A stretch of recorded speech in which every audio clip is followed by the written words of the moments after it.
Welcome to Grace Among Us, the podcast where we unearth the many faces and places of grace and share stories of the power of grace in our human lives.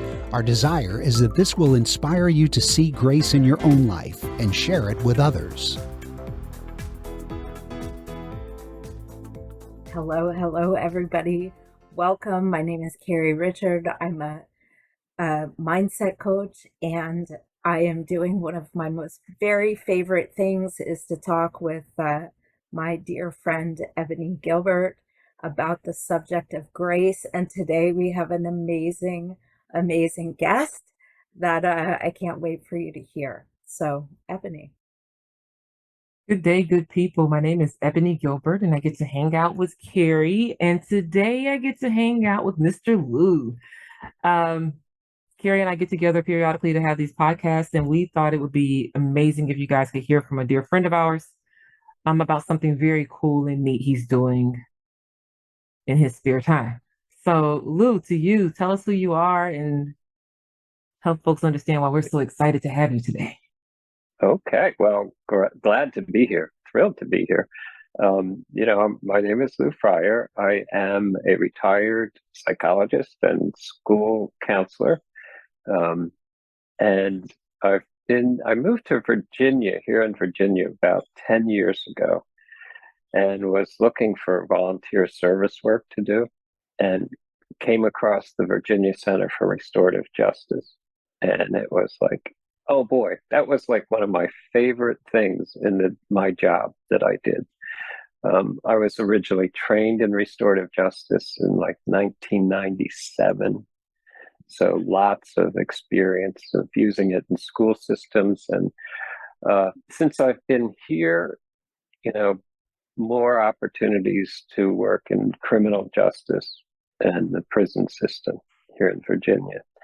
So I'll tell you a little bit about the Virginia Center for Restorative Justice. It's a faith-based volunteer organization. Everybody that works with us, and it's a crew of about 60, I'm going to say, very dedicated volunteers who give their time and energy just because they're passionate about social justice, restorative justice, creating equity in our justice and educational systems. And it's just been a delight for me to work with them. So I'll just go ahead and jump in and say, well, what do I mean when I say restorative justice? And it is a non-traditional approach to finding justice when harm has been done in a situation.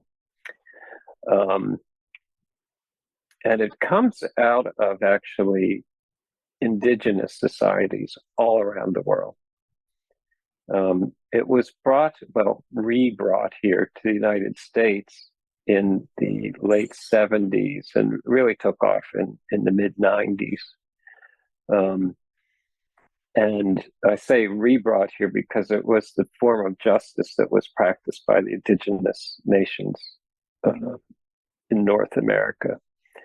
And the other place that it's really come from is in New Zealand, the Maori tribesmen there. So what is it basically? The belief in those societies is that when someone commits what we would call a crime, they've caused harm in some way, that the harm goes against the entire community. It's not just one person. It fractures their community. And their way of dealing with that is to bring everyone in the community together. So the person who caused the harm, the person or people who were harmed, and the rest of the community, their families, and everyone else. And the person who caused the harm takes responsibility for what they've done. They learn how they have harmed other people and listen to that with respect. And then as a community, they come together to repair the harm that's been done. and reintegrate that person back into the community. So the message there is, you're an important person to us. You've made a mistake. Here's how you make it right. And we want you back as one of us. You're important to us. Basically, we love you. Okay. Any of your listeners who are history nerds that love to do it, earliest recorded incident of this happening in the English language in North America can be found in what's called the Great Treaty of 1722, where two English colonists murdered a native man, and it was bringing them to the brink of warfare with the Iroquois, the Five Nations of the Iroquois Confederacy. And the colonists at that time couldn't afford, they couldn't afford to have those people at war with them. It would have really been not good. And so they went to apply what we would consider our traditional justice system, their English form of justice, saying, we're going to throw these guys in prison, find them guilty, and execute them. And that will appease the native nations. But the indigenous people said, no, wait, that's not how we do things. We ask for a ceremony that closes, that recognizes the harm that's been done. We ask for reparations. And those two guys are our trading link to you. They're very important to our community. We want them back. There's no point in two more deaths. And that treaty, it's funny, that treaty is still on the books in the United States. It's one of the earliest, maybe the earliest foreign treaty. But anyway, that's for the history nerds. I'll move on. So it's like, one of the easiest ways to understand it is to compare it, contrast it with our traditional forms of justice. And our traditional forms of justice ask these questions. What law has been broken? Is this person guilty or not guilty of breaking that law? And if they're guilty, what is their punishment going to be? How severe is it going to be? In restorative justice, we ask three different questions. What happened? And that includes, what were you thinking when you did that? What were you feeling? Who do you think would be harmed by your actions, and how do you think they would be harmed? And we answer the second question is, who's been harmed and how? And then the third question is, how do we repair the harm that's been done? How do we make it right? They're very different questions. Absolutely. And they come with very different results. So here's where I see the tie-in with grace, the connection between grace and forgiveness. Because every one of these situations that I've been involved in, there's been lots. Forgiveness is what comes out of it, and reconnection between people. And if that's not grace, I don't know what is. It's something that flows through us, forgiveness. It's something that comes through us to another person and that we receive from another person. And that's pretty much, I guess, my working definition of grace. Something that comes to us from beyond and that we can channel to another. So, and one of the things, well, I guess this is probably best, can I tell some stories? Yes, you Or do you have questions? yeah. I think I saw I do questions in have, your eyes. I know. Yeah. It's so good. I think you read me well. So, Yeah. it's a beautiful definition and a beautiful picture. You've painted such a clear Hmm. picture of the difference between the traditional justice system that we have in the United States today that is like one of separation. It's almost like Right. you did this thing and now you're out. And Right. this restorative justice where it's like, no, you're not out. And actually we want you in. So let's see how Exactly. we can invite you back in, which is, I mean, Right. everybody needs that message. Yes. Yeah. And I think we had talked about this before, and this was a powerful statement you made. So I just want to say it that you talk about this process. Rem- Tell me if I say it right. It removes the deed from the doer. Right. Yes. Exactly right. And it's, yeah. So Yeah. grace is like, I'm a loved human being, right? Grace Hmm. tells me that I am always loved. And it's, as you speak about this, it's that reflection that, like, hey, wait a Right. second, the deed you did was no bueno, not okay, Hmm. but you're still, let's figure out how to, you know, there's still love for you here. Right. So, Yeah.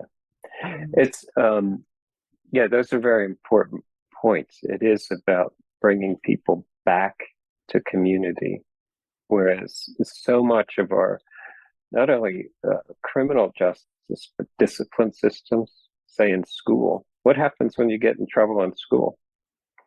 you You go to get the suspended. principal's office. Well, you go to the principal's office, and the ultimate thing would be suspension or expulsion. You're kicked out. Yeah. Um, and I'm going to come back to that because we're doing some work with schools right now. But or in the criminal justice system, you're sent away. You're incarcerated, and in both of those cases, when the person returns from that situation, it's just like you're back. There's no reintegration to the community. So, like when I'm doing trainings for people, um, groups that use this, I say to them to imagine the very worst thing that you've ever done in your life, the very worst thing you ever did. And then imagine that printed on a t-shirt that you have to wear everywhere you go. Mm. And that's what happens so often in our traditional justice system, ex-con, thief, addict, bad kid, whatever goes on there. And so I gave a piece for any history nerds in your audience. Here's a piece for like any theory nerds in your audience. Okay. Okay. The foundation, the psychological foundation for why this works is something called reintegrative shame. Mm. Okay. And we tend to think of shame as a bad thing, right? But it's like probably the first emotion we ever feel. We feel it like this as little kids. Uh-oh, I did something wrong, right? And in restorative justice practices, reintegrative shame is what we're looking for in the process. In traditional justice, there is stigmatizing shame applied. In other words, the person might feel like I've done something wrong, but they're given no way out. They're given no way to correct it. They're given no way to come back into the community. Would reintegrative shame be similar to remorse? Yes. Okay. Yes. Yeah, it's that. And let me take you through the process, for example. Sure. An example. I use a criminal justice, and I'm going to kind of like, because of the confidentiality and all this, I'm just going to like mash together a bunch of situations. But so, imagine a person hard of hearing, coming off a long day of work and going to McDonald's, right, to the drive-up window and ordering a Whopper. And the person in the in the drive-in window say, "We don't sell Whoppers here," but I want a Whopper. Now they're in an argument, right? By the time that unfolds and the manager gets involved, there is soda being thrown at people. This one situation was in the height of the pandemic, when nobody knew what was going on, and one person took the gum out of their mouth and threw it in the face of the other person. Okay. Police were called. Police came and do what they do. They listened. They figured, have to arrest somebody, so the person that drove up gets arrested, charged with assault. Okay. Here's what would happen in traditional justice. That case would go to court. It would all of a sudden become not a conflict between two people. It becomes like, if I assault somebody and I go to court, how do they define that? The state of Virginia against Lou Freyer. Yeah. Right? Yeah. And it takes a conflict and builds it into a bigger conflict. Win and lose situation. I'm now not, the people that don't have a voice in that are the people who are involved. It's another conflict is created. It's a win-lose situation. And it's, who wins and loses? The lawyers. Yeah. Got them off, or, got the maximum sentence. Okay. So, and if it's a sentencing, then that person is removed from the community. So in this case, and here's something that's very exciting here in Virginia. We were approached by the Commonwealth Attorney's Office, starting in Richmond and then Henrico County, and now here in Williamsburg and James City County. Those are the prosecutors, right? They called us up and said, we need something else. We can't just keep sending people to prison. And they have been very supportive in sending us referrals, working with us. I mean, it's kind of, that's grace right there. Mm-hmm. You would think the defense side would be saying, hey, I was blown away the first time I had that conversation. So in this particular case, they went to the preliminary hearing. The Commonwealth, the prosecutor, pulls the defense attorney aside and says, we have this other process we could try. Let's see if the judge will continue the case for 90 days. Give us time to do this and see how it works. Okay. So the judge agreed. We got the case, and this is how it goes. You have pre-conference meetings with each side and everyone involved. Explain very carefully what the process is like. You read, you work through with people. Like, the person has to be able to admit, yes, I did that. They have to be able to say, yes, I did that. Can I pause for 1 second? That is so good. I had written that down for my question, because grace is available to everyone, but you have to receive it. Right.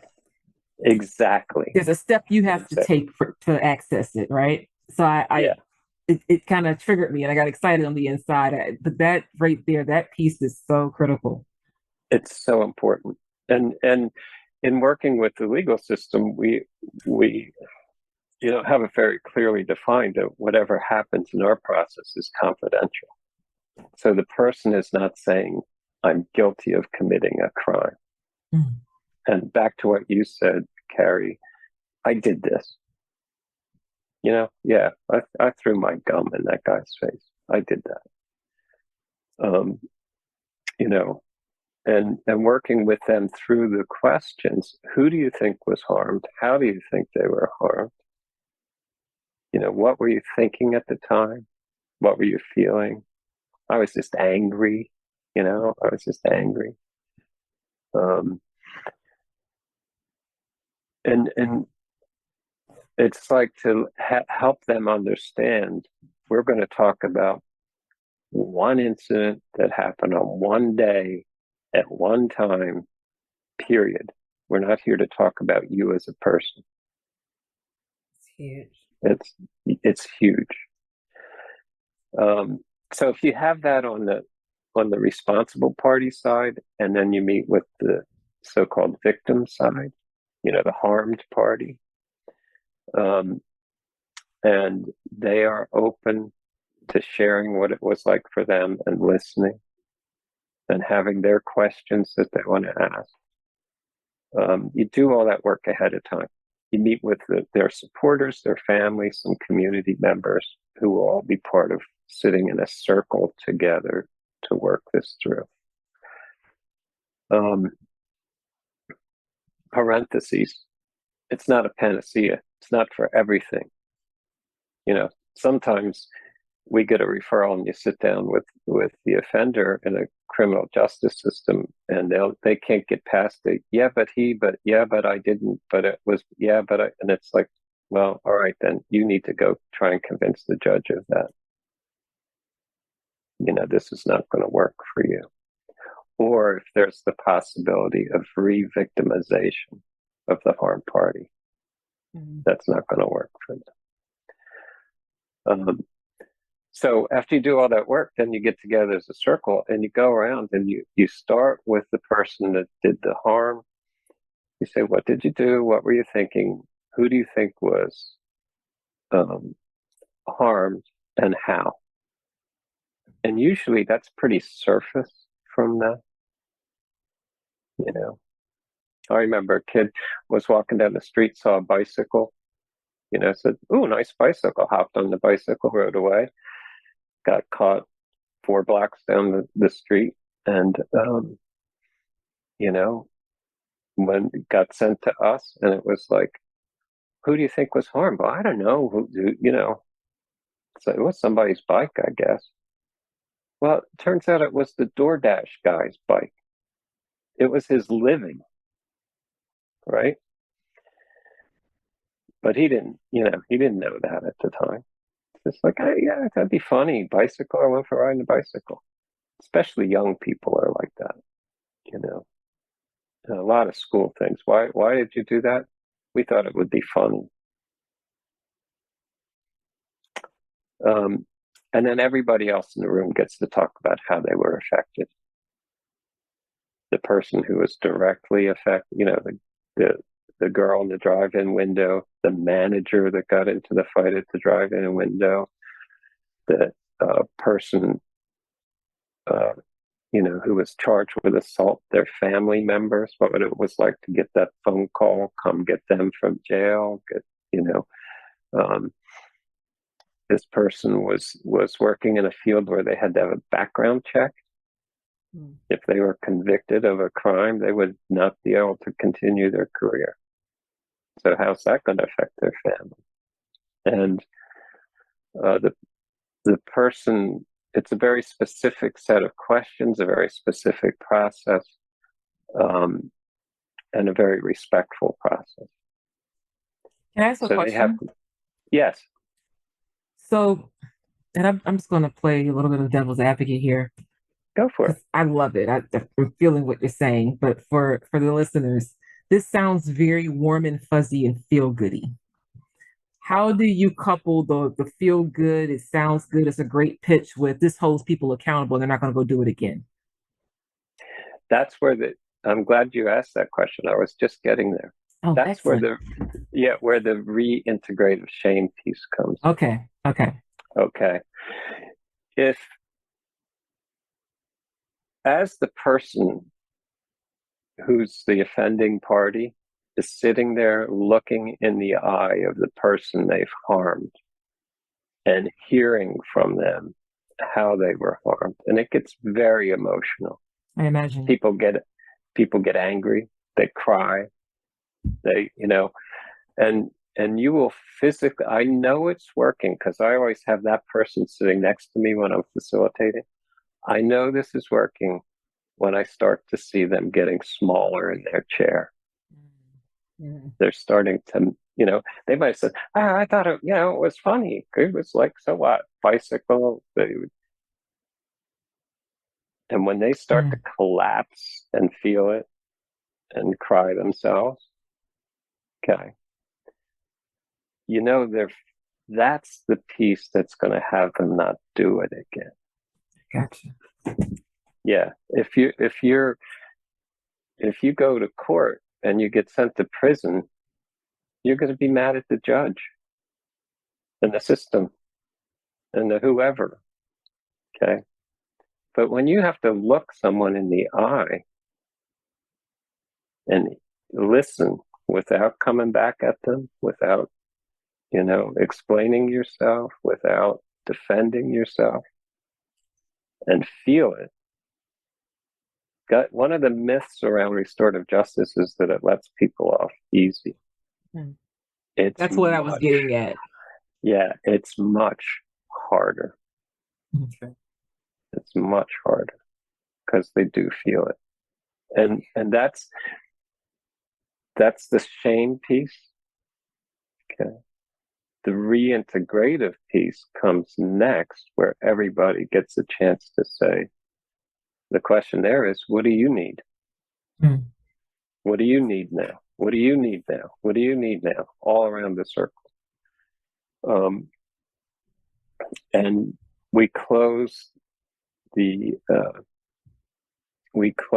process coming out of it with an agreement that everyone signs. Okay.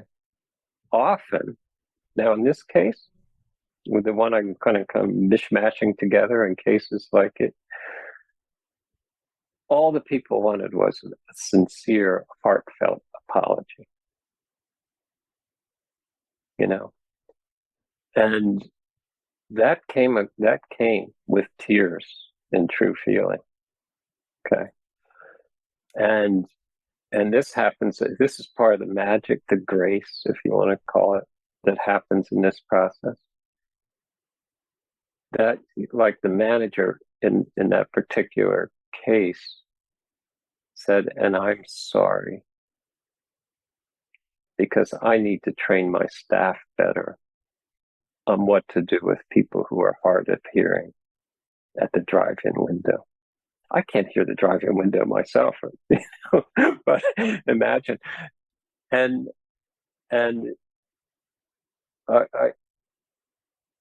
that manager began to cry and said, I said to the judge at the hearing, this is all we needed was to talk to each other. I didn't want this person to be punished. And they walked out of that room hand in hand laughing after giving each other a hug.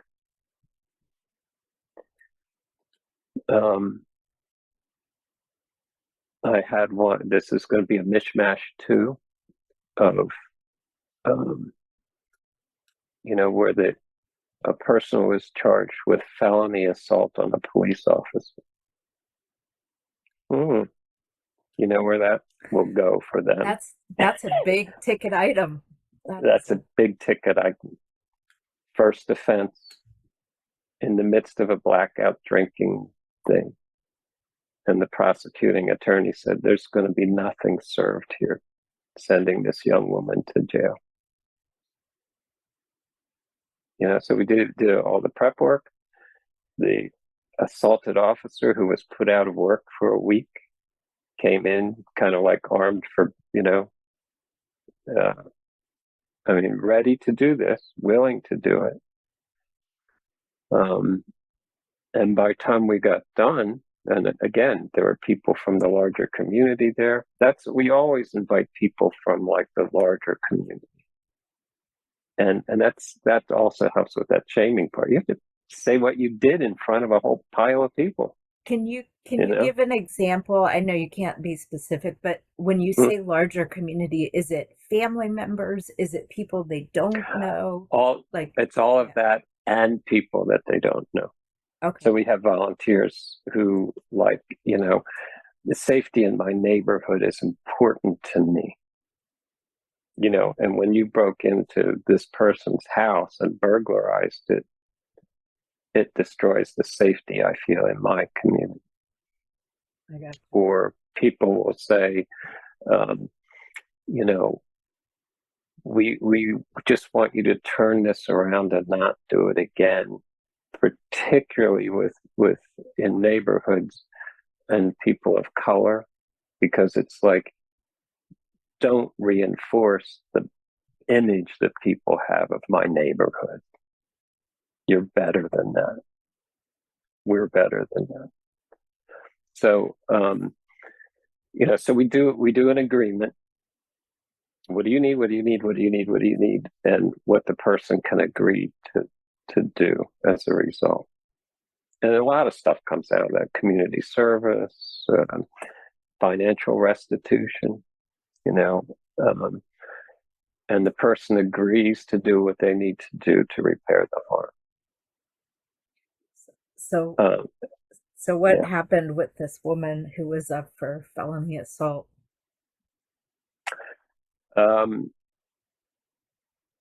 Well, I'll tell you what happened in this part of the process. Okay. At the very end, the police officer went over and said, "Here's my personal cell phone number. Call me anytime you need help." And the police officer was thrilled because they never get to do that. They never get to see a positive outcome. And I'm dealing with confidentiality, but let me say it went back to court with our report. We write a report then that goes back to the judge, which says, here was the agreement, and we monitored, and the person fulfilled their side of the agreement. They did whatever was requested of them. Mm-hmm. In that case, that was a period of probation, which if the person continued to do well after the probation, all charges would be dropped. That's a lot different than, 3 to 5 in the state penitentiary or whatever it would be. So that's like another one. And this I don't have to be confidential about because people have been very, very public about it. There was a student at VCU in Richmond mm-hmm. who died as a result of a hazing incident. As part of joining the fraternity, he was, encouraged, almost forced to drink not just a fifth, a whole handle of Jack Daniels in a gulp and died. And his fraternity sponsor and the president of the fraternity thought he was just sleeping, right? And didn't do anything. So they were charged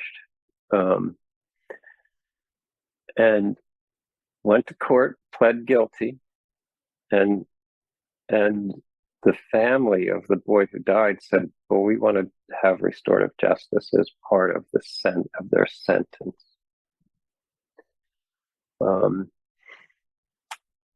And so we held those conferences where that family got to let them know, those boys know what it was like for them. There were also consequences to them. You know, they were dismissed from the university and so on. But part of the agreement was that they go with the family of the young man who died to speak to other universities and fraternities and tell about their experience together. And even after, I think it was like 5 times or something like that, they continue to do it. If you look, there's a documentary. It's called The Adam Oakes Case, where these people are still going around the country talking to other students. And I was just with them back in May, and they're very close with each other. The young men and the mom and dad and a cousin of the young man that died. And just working with some schools recently in doing re-entry conferencing when students come back from suspension or incarceration, like sitting in a circle and making an agreement of what they're going to do and the supports that are going to be given to them, and bringing them back, into the school, rather than just like, oh, your suspension's over, go back to class now, and forgetting what that student does when they walk back in the classroom, what they experience. So what I'm hearing is that they've gone through the traditional method, right, of punishment, but you're picking them back up on the way back in. Yeah, I think of it when I was just, what was it, Tuesday, doing training with some of these school people, and I said, think about being a parent. In school, there's that legal phrase, in loco parentis, right? When you have the kids in school, you're their parent. And it's like, but think about being a parent. Sometimes you send your kid to timeout, but when they come back out, you help them learn ways to not do whatever sent them there. You hug them, you tell them you love them, and you go on and have a life. And that's grace too, the love that goes there. So in restorative practices, we're looking at having high expectations for people, high requirements for behavior, and a high level of support.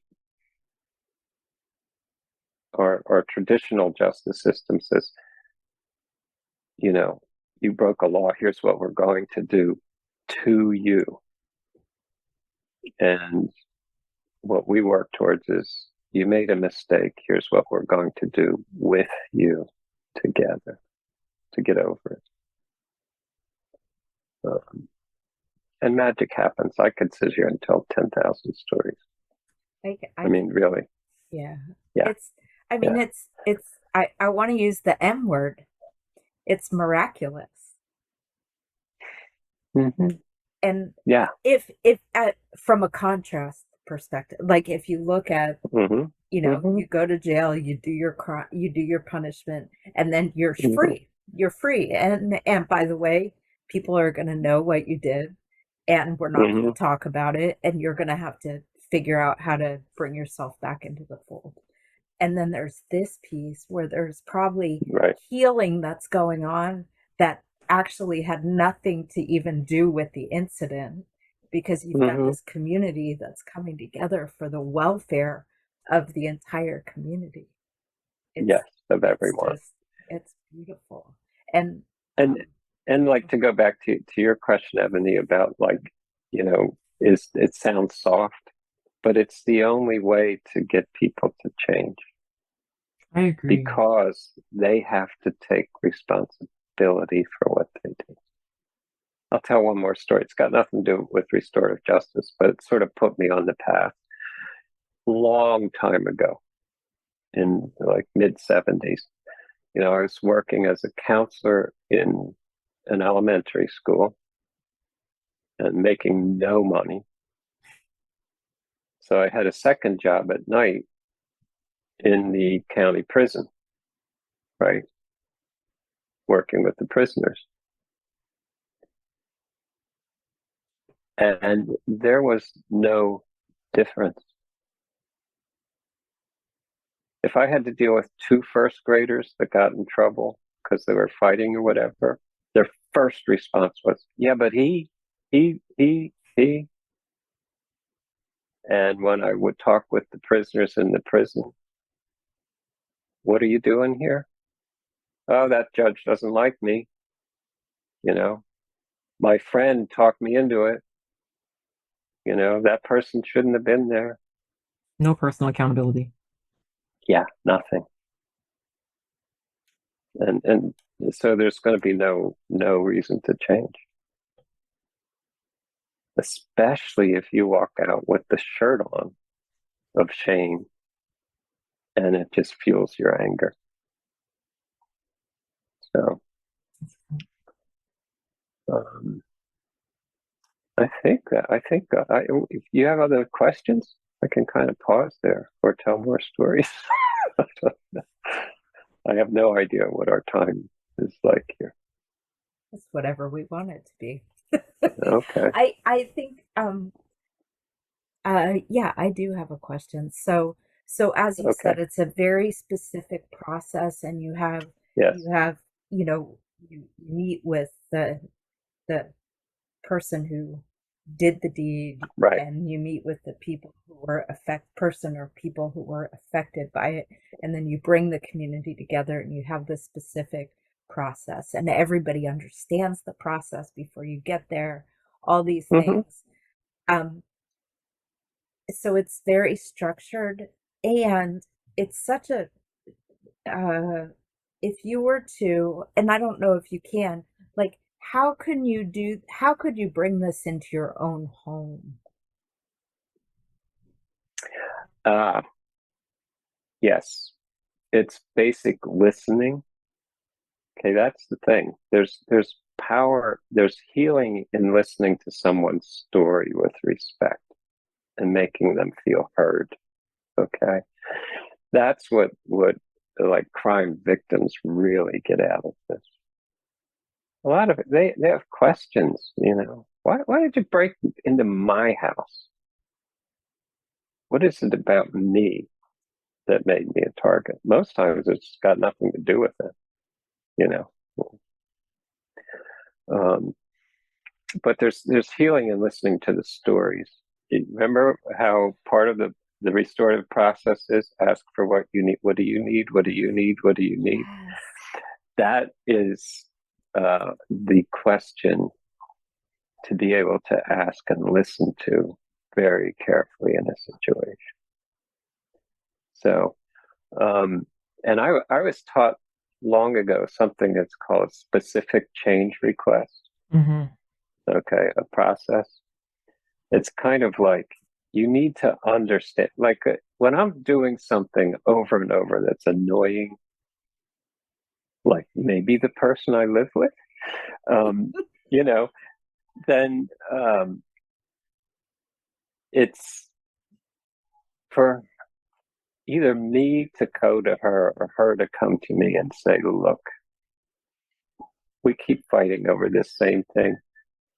Okay. So what do I need to know first of all? Why is it so important to you? There's a story behind that, right? There's a reason behind it. I need to listen and understand that to see how my behavior is really affecting another person and why.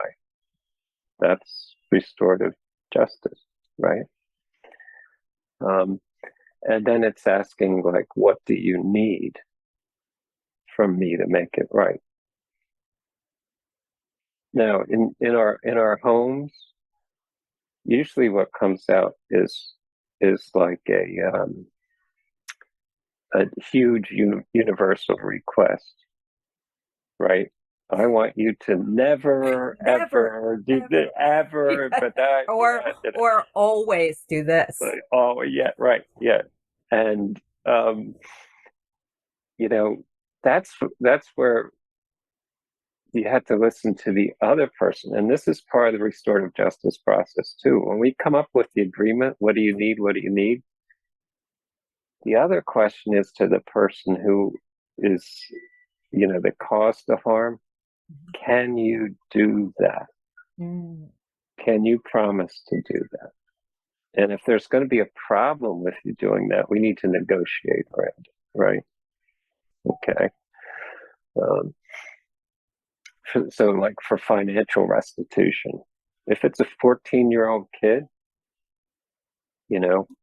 and you don't want the parents paying that money, it's not going to help. So, we talked about community members. We have a lady in Richmond that owns five McDonald's franchises. And she'll come sometimes be a community participant because that's where her restaurants are in those neighborhoods. And she'll say, if she listens and she's seeing true remorse and all that, and there needs to be financial restitution made, she'll say, I'll give you a job in one of my restaurants, but your entire paycheck's going to that. And if it works out, you have a job. So, but like getting back to home, it's like, so it's like, well, I can't promise that always, ever, never stuff.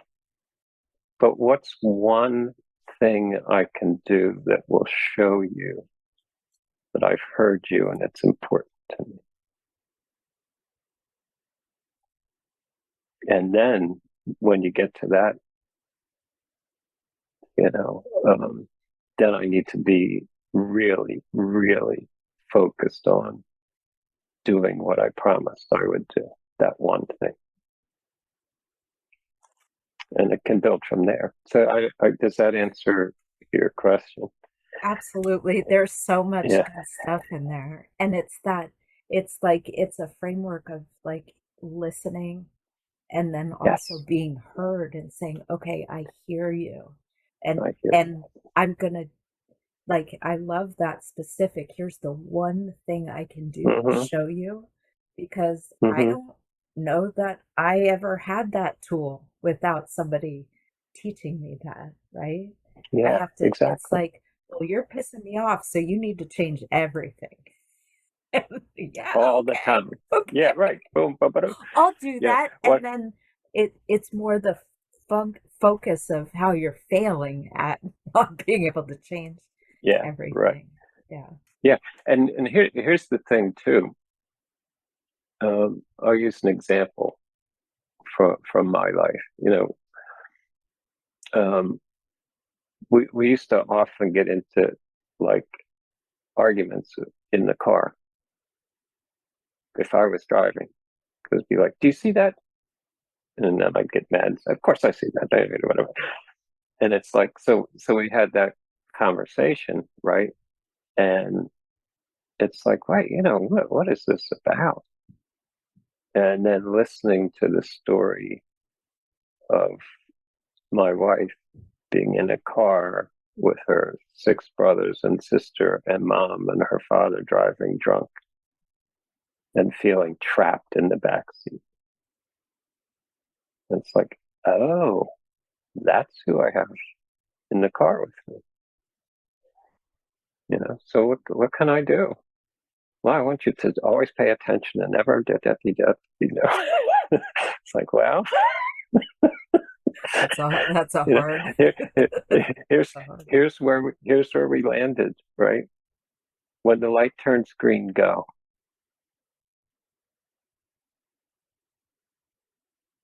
And you know what? I was one of those guys then that would be looking around and the light would turn green and I wouldn't go till somebody behind me blew their horn. Right? We have a podcast on that. We do. We do. Do you really? Talked about that. We really do. The person who Yeah. does not go when the light turns green and how it makes us feel. Yeah, that was me. I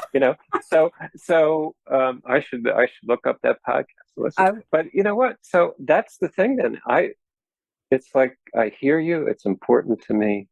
I will do that. Now it's important I do that, right? And guess what happens?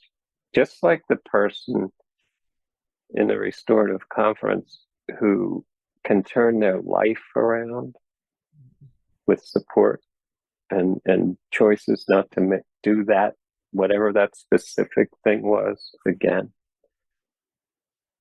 Guess who became a better driver? Mr. Guess who Lou. no longer gets honked at, or as much anyway. But and it can build from there. I have learned to pay better attention driving. So yeah. And it also it changes things from, as I love that example, and I am going to figure out which podcast it was, Lou. I'll let you know. Send it to me. I will. But it switches that from I have to do this because she's mad to I get to pay attention at the light because I know what an impact it makes. It's super empowering. Yeah, because I love you.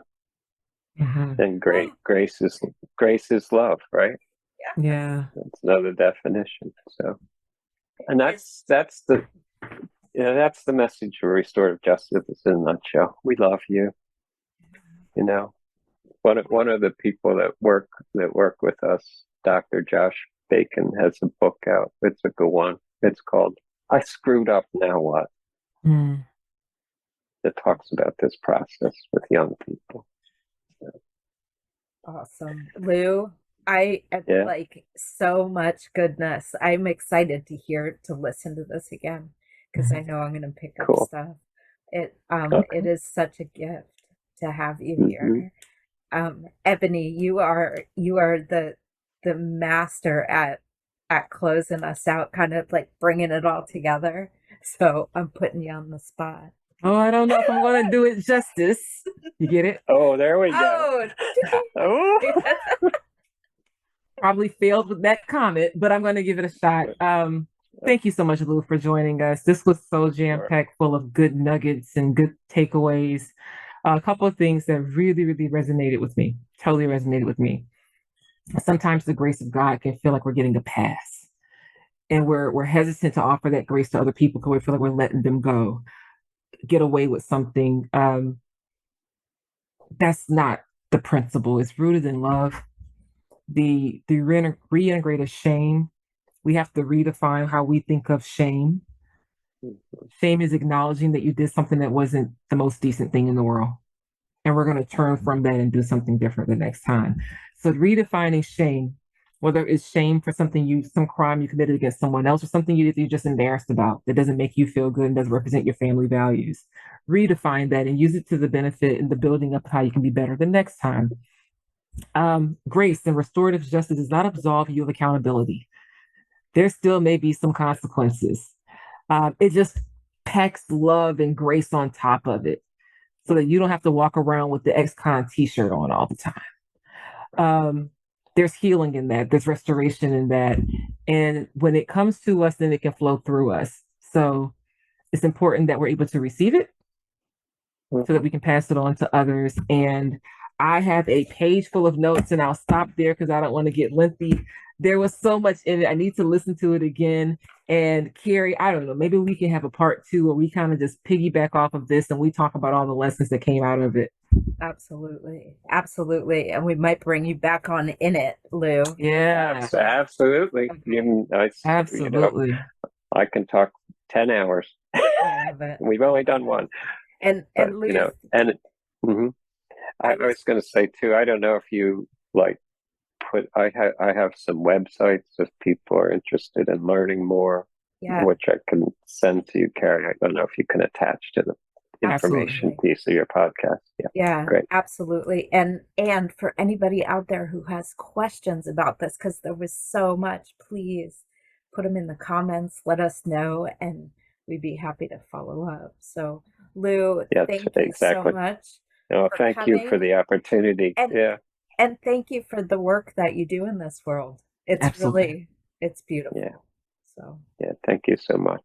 This was rich. Great. this was Glad to be here. Glad to awesome. be here. Well, Thank you all. Okay. Yeah, we'll see you Thank next you, time. Ebony. And Yep. Grace out. Grace out. Grace. Thank you so much for joining us. If you enjoyed this episode, please let us know. We love to hear from you, and share it with a friend. Also, please be sure to subscribe so you're notified when a new episode is posted. We hope you're leaving with another pointer to grace, a new perspective that will light it up in your own life. Until next time, be well, be bold, be kind to yourself, and be on the lookout.